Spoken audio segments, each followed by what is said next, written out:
Hey guys, in this video, I'll show you how to download Minecraft for free. Alright, let's begin. Now, did you know that Minecraft offers an official trial version for free? So, in order to get it, follow along. First, open an internet browser on your PC and search for Minecraft. After that, open the official website, and you will be redirected to this web page. Here, click on the Game tab at the top and select Free Minecraft from the menu. Here, click on the operating system logo you're currently on and then download the launcher. Simply, you will just need to log into your Xbox account and then play the game.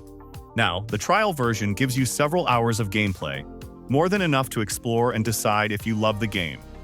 And if you end up loving the game, keep an eye out for sales because Minecraft often offers big discounts. So that's basically how you can download Minecraft for free. And that's it for this video.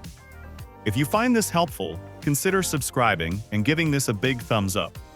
Thanks.